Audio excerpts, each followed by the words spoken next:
and the accusation against Abner here.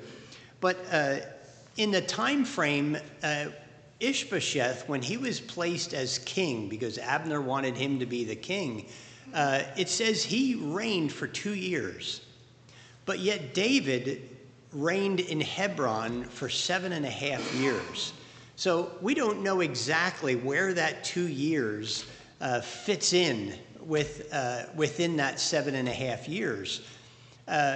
Because Ishbosheth certainly didn't reign for 7.5 years during that whole time, because the Bible gives us the number right there. But when it says here, now there was a long war between the house of Saul and the house of David. Through all this, and when you look at the details, it does not describe David as being the aggressor, the one that I want the kingdom, and he wanted to bring the kingdom to himself. It doesn't say that. It was Abner, it was the men of Judah that actually came to David and said, we want you to be king. They wanted David to fill that position of the next king. Abner decided, because he was close to the family, I think he was a relative of King Saul, he wanted it to stay within the family. And I often wondered why Jonathan was killed in that last battle. Jonathan was an honorable man. I really love the information that it describes about his faith in the Lord and how he took off into battle with his armor bearer with him and took on a whole army. And it even talks about the earth shook. There was an earthquake. God was working in a mighty way using Jonathan at that time. And the other things we talked about, Jonathan saying to David, I'll be second in command. I'm okay with you being king next. But God still allowed Jonathan to be taken out in that last battle. And even though he loved the Lord and he was willing to submit to David being king. And I believe it's because of what we're seeing here, some of the politics and families and stuff, and Abner wanting Ishbosheth. Ishbosheth wasn't even in the battle with the other brothers and with his dad. It doesn't tell us where he was, but he was insignificant in the authority that he had. But Abner was taking him and putting him up, and we're going to see that Abner had a good understanding of what the Israelites wanted, and he was really fighting against God's plan to bring about what he felt was right. It goes on to say there in verses 2-5 about David's family growing. And unto David were sons born in Hebron, and his firstborn was Amnon of Ahinoam the Jezreelitess, and the second Chileab of Abigail, the wife of Nabal the Carmelite, and the third, and these are all ones that are new now. Since he came into Hebron, the other 4 are ones we didn't read about before. And the third was Absalom, the son of Micaiah, the daughter of Talmai, king of Geshur.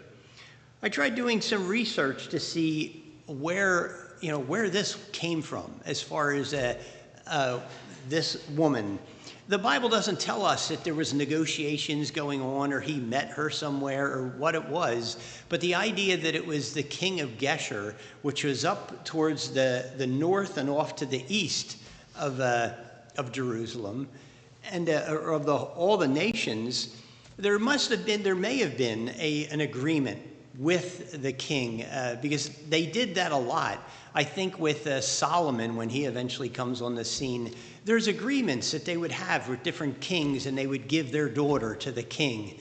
And he accumulated 700 wives. That's unbelievable to think about. And 300 concubines. Now here with David, through this list, he has 6 wives and 6 sons. It's interesting. I did some reading and research, and through the years, I've always wondered, God, there's no rebuke in the Bible for David or many of the other men of having and accumulating so many wives. We read of conflict, even with Samuel's mother, Hannah, and the conflict that she had because she had no children, and yet the other wife of Elkanah boy, she was relentless and mean and just ridiculed Hannah. So I would imagine that kind of stuff went on back then, just maneuvering crazy stuff. With Jacob and his wives, they were dealing with, I forget, it was figs or something. And my son, I'll give you some of my figs if you let me sleep with our husband this night. Crazy stuff. But anyway, God permitted it here.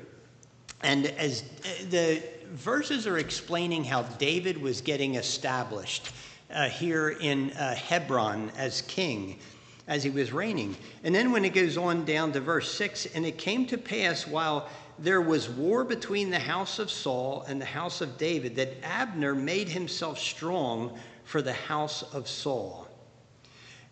Now, as we'll read over the next couple verses, what it means as far as him making himself strong for the house of Saul, he is being accused of something, of having an affair with one of King Saul's wives that he had. And he gets very angry about it. And I believe what was happening with Abner is that he was taking on authority, but it says for the house of Saul. He was so determined that he wanted the house of Saul to continue on, the kingdom of Saul to continue on. And he was so determined he's going to set up Ishbosheth and he's going to push along. And he apparently maneuvered with the other tribes to make sure Ishbosheth was the king. And we'll see a little bit more of that here. So it says in verse 7, and Saul had a concubine whose name was Rizpah, the daughter of Ai. And Ishbosheth said to Abner, why hast thou gone in unto my father's concubine?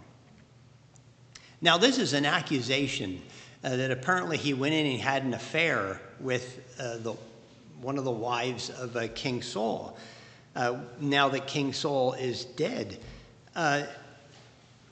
And the one commentary that I read said that, it just matter of fact said that Abner went and took this woman to be his own.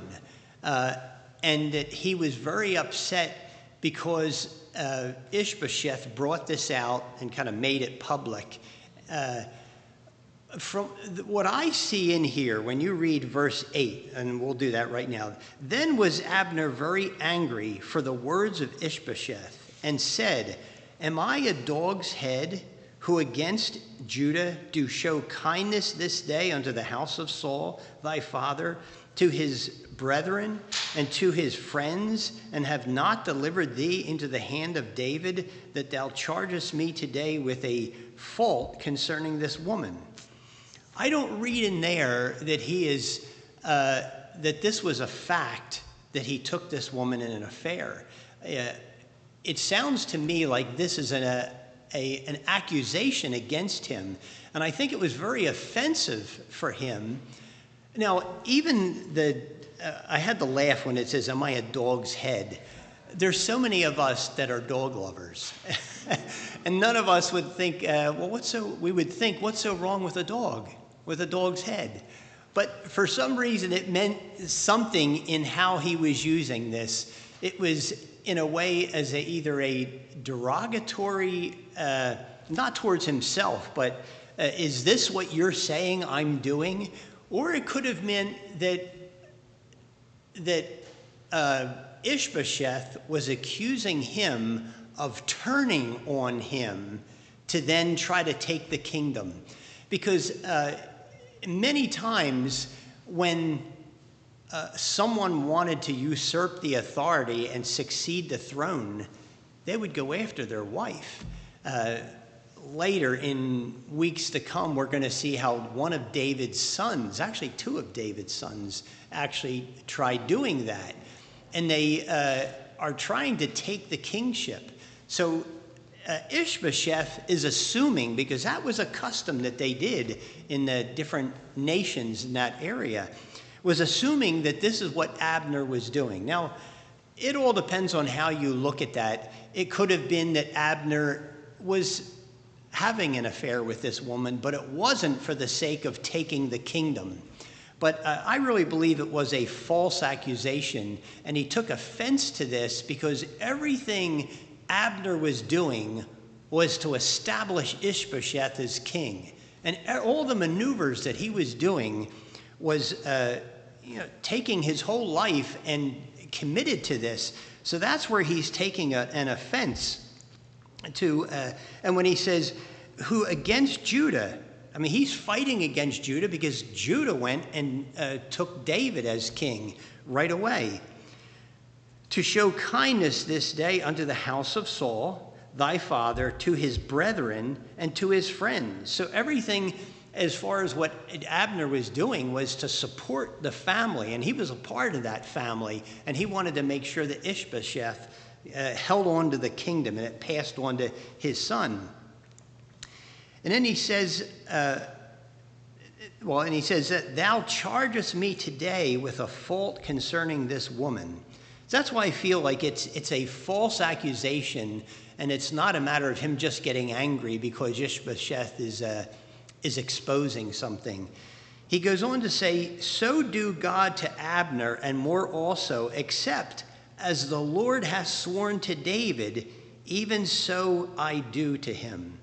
Boy, that reveals that Abner knew what God's plan was. When he says, as the Lord has sworn to David, even so do I to him, to transfer the kingdom from the house of Saul and to set up the throne of David over Israel and over Judah from Dan even to Beersheba.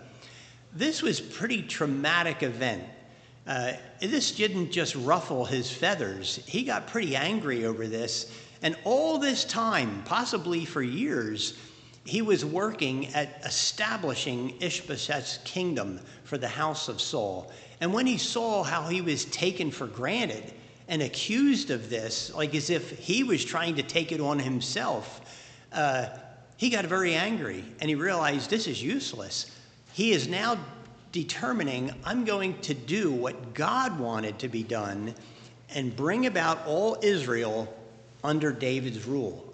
So David is the king of all of Israel. And verse 11, and he could not answer Abner a word because he feared him. Ishbosheth was only there because of all the work of Abner. And he built up the courage to accuse him, but now he's scared to death to say anything else to Abner, and he just sat in silence as he watched what was happening, because now everything is turned around. He's not going to be king anymore. Everything about Abner's efforts was going to be taking the kingdom from Ishbosheth and giving it to David. In verse 12, and Abner sent messengers to David on his behalf, saying, whose is the land? Saying also, make thy league with me, and behold, my hand shall be with thee to bring about all Israel unto thee. So he contacted David, and he's communicating with him now, after all these wars that he was having with them, that he's going to give in and bring the kingdom under David's rule. And he said, well, I will make a league with thee. This is David. But one thing I require of thee, that is, thou shalt not see my face, except thou first bring Michal, Saul's daughter, when thou comest to see my face. Now, even in this, there's just speculation to what that all... Did David just want his wife because that was his first love and he married her? And all that he did to get her... Or was there political issues behind that too? Just like we talked about with Abner being accused of trying to take the kingdom, David is making a statement that was his wife, and that now she is to be brought to him. And he says, he's saying this to Abner, that I won't meet with you unless you bring Michal with you. And I believe this was a test for Abner to see if he's sincere. Was he really sincere that he is about to do this? We're going to see how Joab viewed it later. But David knew what he was doing. And he says, he says, well, I will make a league with thee, but one thing I require of thee, that is that thou shalt not see my face, except thou first bring Michal, Saul's daughter, and when thou comest to see my face. And David sent messengers to Ishbosheth. So now David is communicating to Ishbosheth, Saul's son, saying, deliver me my wife Michal, whom I betrothed for 100 foreskins of the Philistines. Now that was put on him when he said 100 foreskins. If you remember the story, he went out and he got 200. So he doubled that amount. And King Saul thought that by requiring that he would be killed in the process of that. But God was, and the Bible tells us God was blessing David, and everything that David did, God was taking care of him and blessing him, and he went and got 200. But he's saying, that's my wife. And Ishbosheth sent and took her from her husband, even from Paltier, the son of Laish. And her husband went with her, weeping behind her to Bahurim. Then said Abner unto him, go, return, and he returned. So the next husband, which David was officially married to Michal and spent time with her.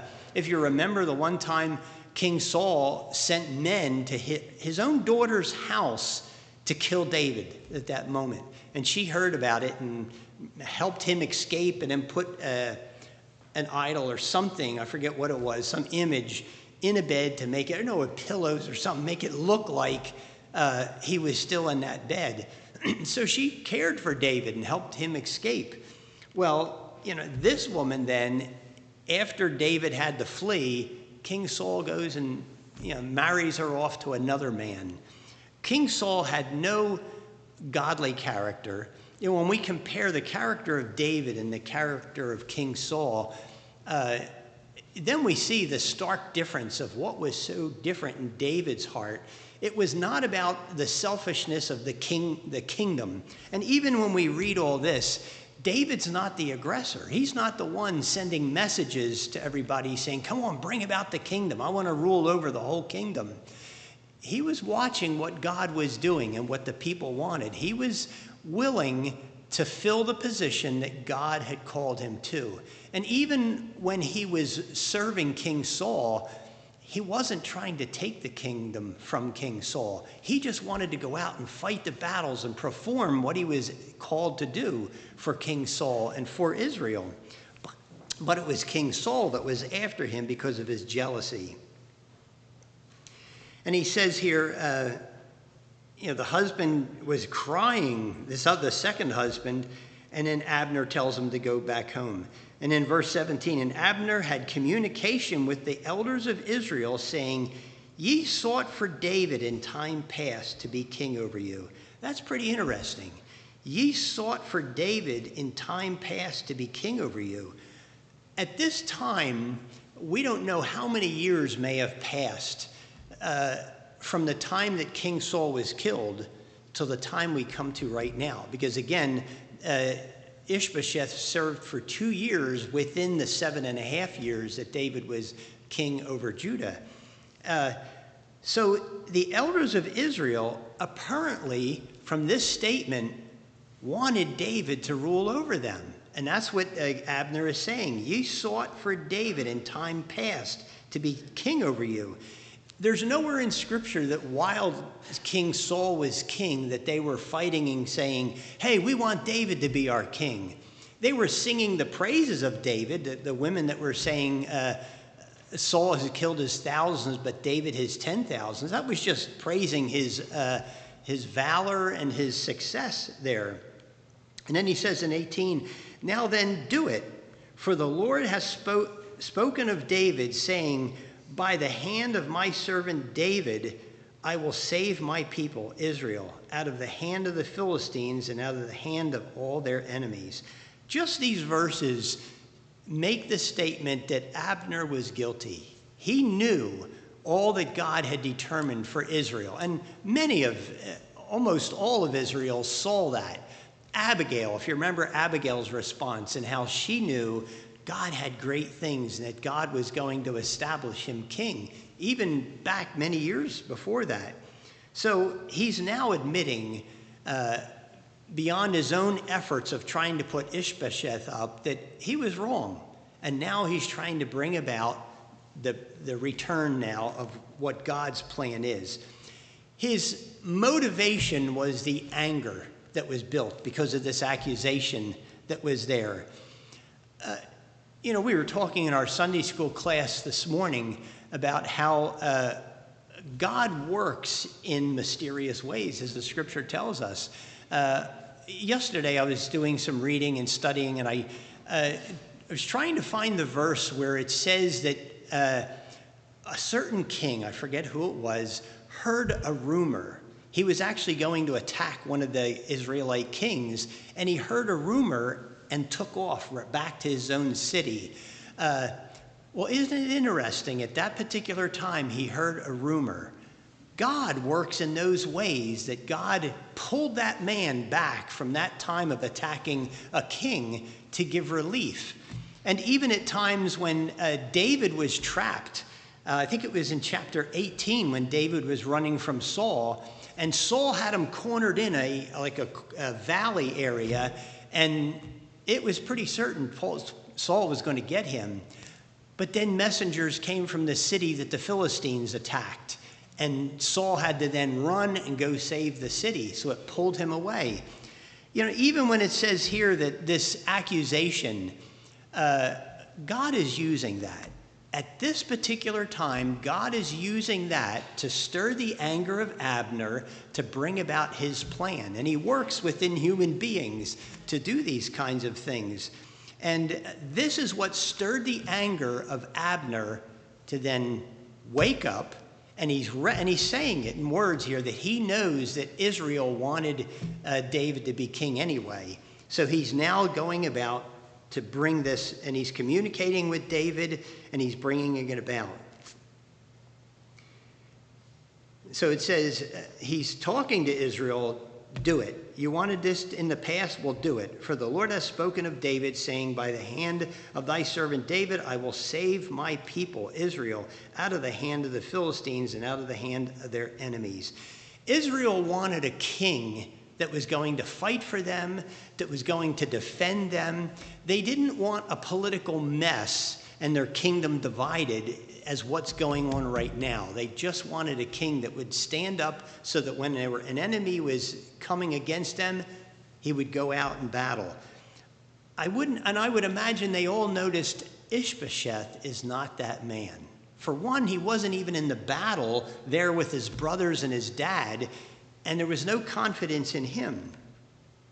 And then in verse 19, and Abner also spoke in the hearing of Benjamin, and Abner went also to speak in the hearing of David in Hebron. It was significant.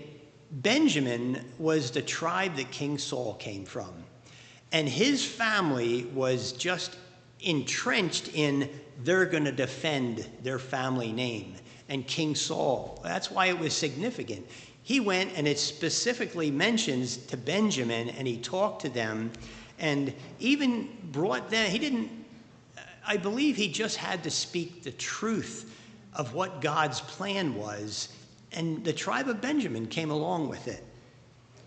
And it says, and Abner also spoke in the hearing of Benjamin, and Abner also to speak in the hearing of David at Hebron, all that seemed good to Israel and that seemed good to the whole house of Benjamin. So everyone's on board now. They're in agreement that David should be the next king. Everything that Abner was doing is being put aside because he was trying to interfere with what God's plan was. So it says in 20, so Abner came to David to Hebron, and 20 men with him. And David made Abner and the men who were with him a feast. And Abner said unto David, I will rise and go, and will gather all Israel unto my lord the king, that they may make a league with thee, and that thou mayest reign over all that thine heart desireth. And David sent Abner away, and he went in peace. Again, notice David is not the one trying to pursue Abner, saying, I want the king, I want the kingdom, I want to rule over everything. God's working in all this and working in these controversies and stuff. And even as we talked about last week, the opposition that David was facing is a blessing. There's many times we have opposition, things that are just problems in our life compared to what we want. But God's working in the midst of all those things, and we really just need to ask the Lord, what do you want me to do? What's my next step that I should be doing in this? So he met with him. He agreed, I'm going to bring the kingdom around to your leadership. And David sent Abner away, and he went in peace. And behold, the servants of David and Joab came from pursuing a troop, and brought in a great spoil with them. But Abner was not with David in Hebron, for he had sent him away, and he was gone in peace. This is the second time it says he's gone in peace. What Abner has done to David's process of becoming king has really been a problem. The people that he wanted to rule over, and as we go through this, David's heart was a heart of unity, bringing everyone together. He wanted God's kingdom to be together, to be strong, to fight the battles of anyone that would come against them, and to serve the Lord in all of this. So as we go through this, just recognizing the character of David. And that's what all this is about. When I started into chapter 3 here, just reading it myself, I thought, what are the significant things that we would want to pull out of this that God is developing in David? And as we look at Joab's heart and we compare even David's life to King Saul, David is not maneuvering himself. He's not trying to do things shrewdly so that he can bring about the kingdom to himself. He's taking the next step. Joab was off fighting a battle, and David didn't wait for for Joab to be gone. He got that notice, and he invited Abner and the 20 men with him to come in, have a feast, sit down, let's talk about this. And then Abner, explained everything to him, in which he had done in a letter before. And even the idea that Abner and Ishbosheth followed through with bringing Michal to David, that these men were serious about this. And he sent him away in peace. He wasn't about looking at the opportunity that this man who caused him such grief, he's going to get even with him. I'm going to get Abner. He's right in my presence. With all his men, he could take care of the 20 men that were with him, no matter how valiant they were. But he sent them away in peace. He knew their heart. And I'm sure he was following God's leading in this.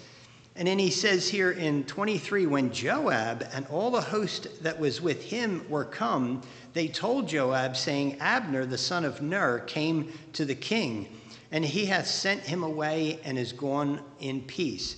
Then Joab came to the king and said, What hast thou done? Behold, Abner came unto thee.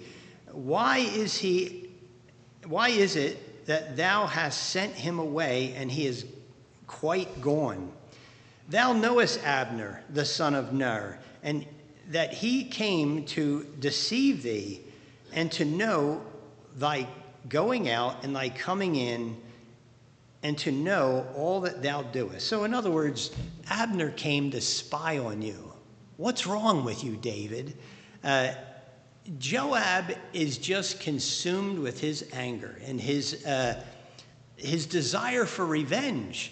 Because if you remember the story, in that the battle of when Abner brought the men over to meet David's men, and then they wound up with this big battle going on, it was Asahel that followed after Abner. It said he was like a deer. He was just everywhere Abner went, he was following him. And he told him, look, get away. He said, or grab some armor from one of the other soldiers to defend yourself. But he wouldn't let up. And he took his spear, ran it back, and ran him right through and killed Joab's brother. So Joab is angry at this point. So it says in 26, and when Joab was come out from David, he sent messengers after Abner, who brought him again from the well of Sirah, but David knew it not. So this was all something that Joab was doing behind the scenes. He did not tell David what his intentions were. He was just empowered by his authority and his desire to accomplish what he wanted. And when Abner was returned to Hebron, Joab took him aside in the gate to speak with him quietly, and smote him there under the fifth rib, so that he died for the blood of Asahel, his brother. So he got his revenge. As I thought about this, it talks about that when Joab was in the battle, there's a different situation. There's veterans throughout our country that have had to kill people, in the midst of battle and stuff like that. When they come back here, they don't go to prison. This was a different circumstance. This was a battle defending our country. The same here. Abner was in the midst of a battle. He didn't want to have to do this to Asahel, but he did because he wouldn't let up. And he died.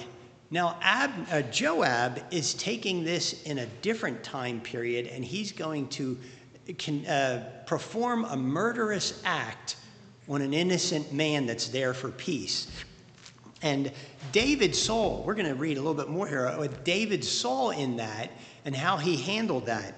But in 28, and afterward, when David heard it, that he said, I and my kingdom are guiltless before the Lord forever from the blood of Abner, the son of Ner. Let it rest on the head of Joab and on his family's house, and let there never cease from the house of Joab one who hath an issue, or who is a leper, who leaneth on a staff, or who falleth on the spear, or who lacketh bread. So Joab and Abishai, his brother, slew Abner because he had slain their brother Asahel in Gibeon in the battle. And just how it describes, this was in the battle. This was not to be something that was done at a time of peace right now when they were negotiating. So David made it clear, and he wanted it before God. This was not his plan. He did not try to maneuver any of this. And especially as we go on from here, he wanted the people to know this was nothing. This is not David's personality. This is not the way David conducts himself, and not the way he would be king, in secretly bringing in Abner and then having him killed like this. This was something that Joab did. And I think as I read through this, one of the commentaries that I read said that David didn't know what to do. And I believe that was a true statement, that David, we read about the man, the Amalekite, who finished off King Saul, with the sword. David had him put to death because of that, because he put his hand against the Lord's anointed. David wouldn't even do that. And even if it was King Saul saying, put your sword through me, David held this man accountable. David could have taken Joab and put him to death because of this murderous act. But it was a difficult situation. He was the general of his army. I would imagine all his men were faithful to Joab. So he wasn't sure what to do with Joab, but he turned him over to God, that God would bring about the right kind of judgment for Joab. And even the idea of what he said, that this would go on into his family for what Joab has done. And in 31, and David said to Joab and to all the people who were with him, tear your clothes and gird you with sackcloth and mourn before Abner. And King David himself followed the bier. And they buried Abner in Hebron. Now when it says it followed the bier, it was the funeral procession of where they were carrying Abner. And he went with them. And this wasn't just a fake show. He was really sincere, and he had no intentions of killing Abner. And he demanded his men stand and mourn and give the right kind of respect to Abner that he deserved, even in this kind of a situation. And then he says, and they buried Abner, this is verse 32, and the king lifted up his voice and wept at the grave of Abner, and all the people wept. And the king lamented over Abner and said, died Abner as a fool dieth? Thy hands were not bound, nor thy feet put in fetters, as a man falleth before wicked men. Or fellest thou? And all the people wept over him.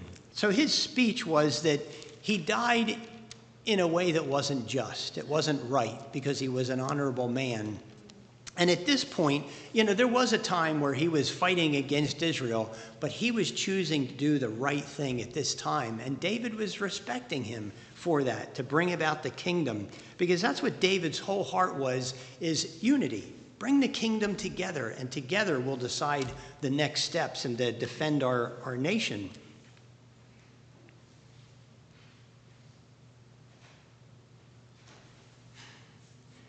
And when all the people came to cause David to eat food while it was yet day, David swore, saying, so do God to me, and more also, if I taste bread or anything else till the sun go down.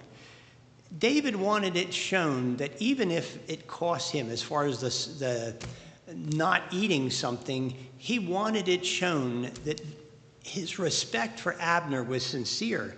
Because then it says, and all the people took notice of it, and it pleased them, as whatsoever the king did pleased all the people. For all the people and all Israel understood that day that it was not of the king to slay Abner, the son of Ner. And the king said unto his servants, know ye not that there is a prince and a great man fallen this day in Israel? He didn't see him as an enemy. It was a fellow Israelite. It was a brother of his, and there's a loss. And the way it was done was completely wrong. David made it very clear in his actions and even in his words that this was not his intention. And the people saw that, and they believed it. And then he says in verse 39, and I am this day, though announced king, and these men, the sons of Zeruiah. Do you know Zeruiah is David's sister? These are his nephews, Joab, Abishai, and Asahel were his nephews that he had serving for him. So it is his sister's kids, the sons of Zeruiah, are too hard for me. The Lord shall reward the doer of evil according to his wickedness. So there David wasn't sure what to do with these men, because in some way it was the appearance of a battle, but it wasn't. This was not. They secretly took him aside and killed him. So all of this, as far as to see what David's heart was, it was sincere. It was sincere as far as bringing unity to the tribe, and he wanted what was good for Israel, where Joab and Abishai sought personal vengeance, not considering the people and the good of the kingdom. This couldn't have been a more worse step when David is trying to bring the kingdom together, that Joab and his brother commit such a terrible act of murder, when this specific man was bringing the whole nation together, and it was him negotiating with them to bring it about. Now, if word got back that Abner was killed and that David was a part of this, this would interfere with the whole thing. And again, it wasn't so much that David was trying to gather power to himself. He really wanted it to be done in God's way, to be king over the nation and serve in justice and righteousness. David had a more upright and righteous personality, where Joab was prideful and vindictive. David was a man after God's own heart. When I was doing my Bible reading, as I'm doing it through this year, I went through Ezekiel and then through Jeremiah. And something that caught my attention in two of those specifically was how God was telling Israel, because of their injustice, that God was bringing judgment on them, that he was allowing the Babylonians to come in and take them over because they were not standing up for the widows, for the injustice that was done, and all things that they were doing, putting their own people in bondage for money until they paid up, which was against God's law. So everything that God does is in justice and righteousness. David had that kind of a heart, and this was evident. This was a test, I believe, for David through all this of how he was going to handle this kind of a situation when he has someone that's in opposition to him. How's he going to handle it? Is he going to handle it properly? In our bulletin, we have a verse there, and I'm going to read this. Is in Deuteronomy 32:35, and they had that. David had it, Joab had the scriptures, and it says, "To me belongeth vengeance and recompense. Their foot shall slide in due time." Joab, if he had this kind of mindset, would have known, just as David did over King Saul when he had the opportunity to run a javelin into him, or Abishai had that opportunity. He said, one day it will come that his day will fall in battle. God will take care of him. So it says, their day shall slide in due time, or their foot shall slide in due time, for the day of their calamity is at hand, and the things that shall come upon them make haste.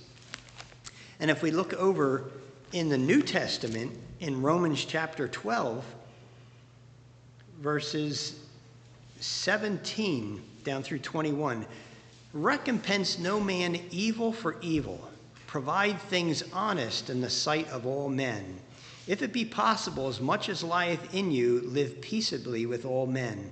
This is the New Testament, but this is reflecting the heart of David and how he handled that situation. "Beloved, dearly beloved, avenge not yourselves, but rather give place unto wrath. For it is written, Vengeance is mine, I will repay, saith the Lord. Therefore, if thine enemy hunger, feed him." David created a feast for Abner and his men. They were his enemies just prior to that because of that battles. "If he thirst, give him to drink. For in so doing thou shalt heap coals of fire on his head.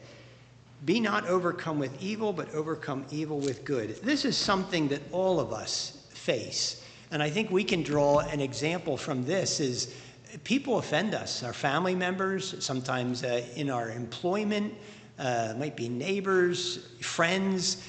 And if we're seeking vengeance to get even with them, it's not going to turn out so good. And we're not going to be much of a testimony for the Lord because of our own personality and what it reflects on us.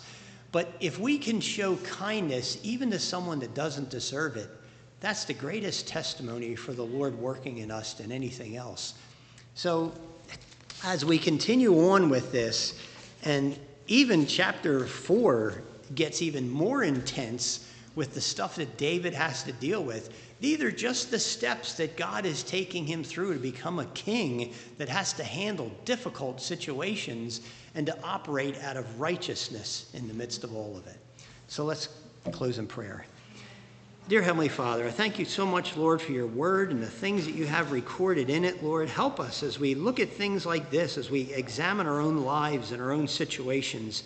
Help us, Lord. Help us to surrender our own will, our own anger, our own emotions to you, even though these can be so strong and powerful in us so many times. I just pray, Lord, that you would help us through all the examples that you've given to us in your word of how to be a man and a woman after your own heart, Lord. Guide us and direct us this week. We just thank you, Lord, for this time that we had with you. In Jesus' name, amen.